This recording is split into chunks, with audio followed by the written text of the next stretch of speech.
பார்த்தார், தீர்க்கதரிசிகளை அனுப்பி பார்த்தார். They never bothered. Again and again எலியாவை அனுப்பி பார்த்தார். அக்கினிய வானத்திலிருந்து இறக்கக்கூடிய எலியாவை அனுப்பி பார்த்தார். அது ஒன்றும் அவர்களை மாற்ற முடியவில்லை.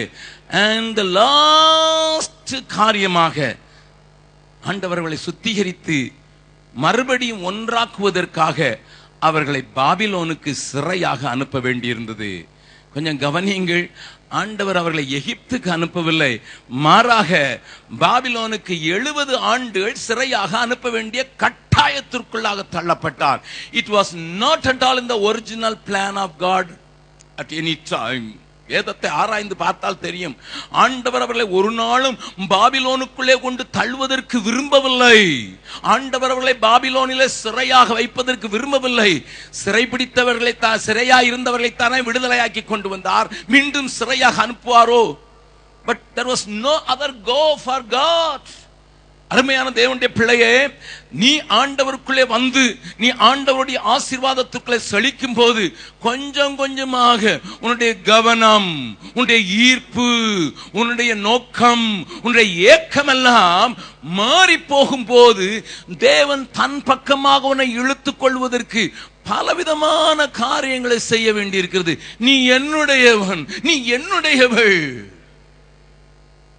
கிரயத்துக்கு கொள்ளப்பட்டீர்களே, ஐ cannot leave you என்று அங்கலாய்க்கிற ஒரு ஆண்டவர், அங்கலாய்ப்பின் நிமித்தம், ஆதங்கத்தின் நிமித்தம், அவருக்குள்ள இருக்கிற பெரிய ஒரு போராட்டத்தின் நிமித்தம் வேற வழி இல்லாமல் அவர்களை 70 வருடங்கள் பாபிலோனுக்கு சிறையாக அனுப்பி வைக்கிறார். இவைகளெல்லாம் நான் அதிகமாக விவரமாக பேச விரும்பவில்லை. நான் வந்த காரியத்தை சொல்ல விரும்புகிறேன். But I would like to tell one thing. என்னுடைய ஒரு பெரிய ஜெபமாக்கும் எங்களுடைய கால் என்கிற அந்த ஆங்கில பத்திரிகையில் அதை முதலிலே போட்டிருக்கிறோம். We want to be a prophetical voice to the church and an apostolic voice to the mission. That is one of my prayers for many years. அநேக வருடங்களாக நான் ஜெபிக்கிற ஒரு பெரிய ஏக்கம். I don't want to be a prophet, but I want to be a prophetical voice to the church. I want to be an apostolic voice to the missions. இதுவரைக்கும் அதை செய்வதற்கு கர்த்தர் எனக்கு கிருபை செய்திருக்கிறார். ஆகையினாலே நான் சொல்லுகிற வார்த்தைகளை கொஞ்சம் கவனமாக கவனிக்கும்படியாய் நான் கேட்கிறேன், தெளிவாக கவனிக்கும்படியாய் கேட்கிறேன். அந்த 70 வருடங்களே ஆண்டவர் குறித்திருந்தார். எரேமியா தீர்க்கதரிசியின் மூலமாக சொல்லியிருந்தார், 70 ஆண்டுகள் உங்களை பாபிலோனுக்கு அனுப்புவேன், then I will bring you back. I will bring you back. உங்களை திரும்பவும் கொண்டு வருவேன். மறுபடியும் எல்லா பாழானவைகளையும் கட்டத்தக்கதாக நான் அதை செய்வேன் என்று ஆண்டவர் சொல்லியிருந்தார். அவருடைய இருதயத்தின் துடிப்பை அதே அதிகாரத்தில் ஒரு வசனத்தில் காண்பிக்கிறேன். வாசியுங்கள்.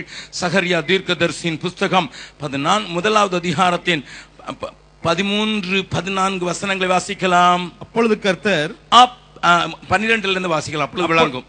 அப்பொழுது கர்த்தருடைய தூதன் மறுமொழியாக, அப்பொழுது கர்த்தருடைய தூதன் மறுமொழியாக, சேனைகளின் கர்த்தாவே, சேனைகளின் கர்த்தாவே, இந்த 70 வருஷமாய் நீர் கோபம் கொண்டிருக்கிற எருசலேமின் மேலும், நீர் கோபம் கொண்டிருக்கிற எருசலேமின் மேலும், யூதா பட்டணங்களின் மேலும் எந்த மட்டும் இறங்காதிருப்பீர் என்று சொல்ல, எந்த மட்டும் இறங்காதிருப்பீர் என்று சொல்ல, அப்பொழுது கர்த்தர் என்னோட பேசின தூதனுக்கு நல்வார்த்தைகளையும் ஆறுதலான வார்த்தைகளையும் பிரதியுத்தரமாக சொன்னார். அப்பொழுது என்னோட பேசின தூதன் என்னை நோக்கி சேனைகளின் கர்த்தர் உரைக்கிறது என்னவென்றால், நான் எருசலேமுக்காகவும் சீயோனுக்காகவும் மகா வைராக்கியம் கொண்டிருக்கிறேன். கரங்களை தட்டி ஆண்டவர் மகிமைப்படுத்தலாமா? எப்பா, நீ எவ்வளவுதான் தூரம் போனாலும், எவ்வளவுதான் அவரை வேதனைப்படுத்தினாலும், நீ எவ்வளவுதான் மீட்டுக் கொள்ளப்பட்ட ஜனமாய் இருந்தும் தவறி போனாலும், வர்க்கி போனாலும், என் ஆண்டவர் உன்னை குறித்து வைத்திருக்கிற திட்டத்தில் வைராக்கியம் கொள்ளுகிற ஆண்டவர் ஐயா. எத்தனை நலமான ஆண்டவர், எத்தனை நலமான ஆண்டவர். எனக்கு ஒரு குடும்பத்தை தெரியும்.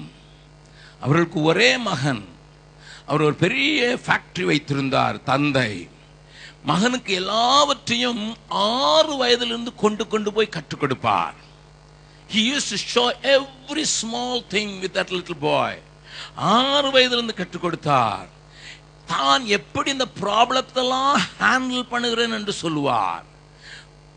தொழிலாளிகளுக்குள்ளே, லேபரர்ஸ்க்குள்ளே ப்ராப்ளம் வந்துவிடும். அப்பொழுது மகனை கூட்டிக் கொண்டு காட்டுவார். தம்பி, இப்படி அவங்க நமக்கு விரோதமா நினைக்கிறாங்க, ஒரு யூனியன் போட்டிருக்காங்க, அவங்களுக்கு நான் எப்படி செய்யறேன் என்று அவனையும் வைத்துக்கொண்டு, he was so small, 10 years 12 years old boy, sitting and listening how his father handles the situation. எப்படியெல்லாம் தன்னுடைய அப்பா இந்த காரியங்களெல்லாம் ஹேண்டில் பண்ணுவார் என்று பார்ப்பான். அப்ப கேட்பான், daddy, is it necessary for me? எனக்கு இது தேவையா? அவர் சொல்லார், ஐ am grooming you. நான் உன்னை வளர்க்கிறேன், உன்னை உருவாக்க விரும்புகிறேன். Then when he enters the college, everything changed. அவன் கல்லூரிக்கு வந்தபோது அப்பாவுடைய எண்ணங்களுக்கு மண் போட ஆரம்பித்தான். He started using heroin. அவனோடு கூட சேர்ந்தவர்கள் அவனுக்கு அதை பழக்க வைத்து விட்டார்கள். என்ன சொன்னார்கள்? இந்த ஹீரோயினை நீ செலுத்திக் கொண்டால் you will go beyond, ஒரு பெரிய இடத்திற்கு கொண்டு போய், where from you can see everything என்று சொன்னார்கள். அதிலே நம்பி விட்டார். and he became an addict. அதற்கு போதைக்கு அவன் தன்னை விட்டுக் கொடுக்க வேண்டியதாய் போயிட்டது. அது இல்லாமல் இருக்க முடியாது என்கிற நிலைமைக்கு வந்தது. தகப்பன் கண்ணீர் விடுவார், தெருவிலை கடந்து விடுவான், தூக்கி கொண்டு வந்து படுக்கையில போட்டுவார்கள், அழுவார். ஐயோ, I wanted to give everything to my son. பெரிய கோடீஸ்வரன், பெரிய சொத்துக்கள் அனைத்தும் அவனுக்கு தான். அவனுக்கு ஒரு நல்ல பெண்ணையும் அவர் பார்த்து வைத்திருந்தார். அவனுக்கு 18 வயது ஆகும்போதே நல்ல ஒரு பெண்ணையும் பார்த்து வைத்திருந்தார். அமைதியான, அழகான, ஆண்டவருக்கு பயப்படுகிற ஒரு மகளையும் பார்த்து வைத்திருந்தார். அவனிடத்தில் சொல்லவில்லை, ஆனால் பார்த்து வைத்திருந்தாள். அந்த பெண் ஒன்றும் பெரிய குடும்பத்தை சேர்ந்தவள் அல்ல, ஆனால் தேவனுக்கு பயந்தவள். இப்பொழுது அவருக்கு பெரிய அடி விழுந்தது போல இருந்தது. My son became an addict. என்னுடைய பிள்ளை இப்படிப்பட்ட ஒரு போதைக்கு அடிமையாகி விட்டானே, அவனால் போதை மருந்து எடுக்காமல் இருக்க முடியாது. டாக்டர்ஸ் என்ன சொன்னார் தெரியுமா? கொஞ்சம் கொஞ்சமா குறைக்கலாம். He is using a big dose, now come down to 5 grams and then through 2 grams and then he may be relieved என்று சொல்லியிருக்கார்கள். எத்தனை நாள் ஆகும் டாக்டர் என்று கேட்டார். It may take 3 years if he cooperates. அவன் ஒழுங்கா சேர்ந்தான் என்றால் 3 வருடம் ஆகும் சொன்னார். வயது 25 ஆகிவிட்டது, இன்னும் விடுதலை இல்லை, இன்னும் விடுதலை இல்லை. அந்த மகளை நினைத்தாள், அவருடைய வீட்டுக்கு சொல்லி வைத்திருந்தாள், ஆனால் அந்த பிள்ளைக்கு தெரியாது. அந்த பிள்ளையை பார்க்கும் போதெல்லாம், ஆலயத்தில் பார்க்கும் போதெல்லாம் ஏங்கி ஏங்கி அழுவார். அந்த பிள்ளைக்கு விளங்கல்ல ஏனென்று. The girl was ready, the money was ready, the business was ready, the boy was not at all ready. அந்த கவனிங்கள். ஒரு நாள் திடீரென்று காணாமல் போய்விட்டான். I am telling you a real story. திடீரென்று காணாமல் போய்விட்டான். எங்கெல்லாமோ தேடி பார்த்தார், கிடைக்கவில்லை. யாருடைய உதவியெல்லாம் தேடி பார்த்தார், கிடைக்கவில்லை. 1 month gone. At last the police found a body. ஊதி போயிருந்த ஒரு பாடி எங்கேயோ குளத்தில் இருந்தது என்று அவரை கூப்பிட்டார். இது உங்கள் மகனா என்று. முகத்தை பார்த்தால் அடையாளம் தெரியவில்லை, எல்லாவற்றையும் சோதித்து பார்த்தால் அடையாளம் தெரியவில்லை. ஒன்றே ஒன்று மாத்திரம், அவன் போட்டிருந்த பெல்ட் மாத்திரம், this is my sons belt, அவ்வளவுதான் சொன்னாரு. போலீஸ் போஸ்ட்மார்ட்டம் பண்ணி அவருக்கு கொடுத்து விட்டார்கள். மகன் மரித்து விட்டான் என்று அவரும் நினைத்து விட்டார். தன்னை ஷட்டின் பண்ணி கொண்டார், கதறினார், தேவனை நோக்கி கதறினார். Why Lord, why? நான் சிறு வயதிலிருந்து அவன் மேல கைகளை வைத்து ஜபிக்கவில்லையா? எனக்குரிய எல்லாவற்றையும் காண்பித்து கொடுக்கவில்லையா? Why?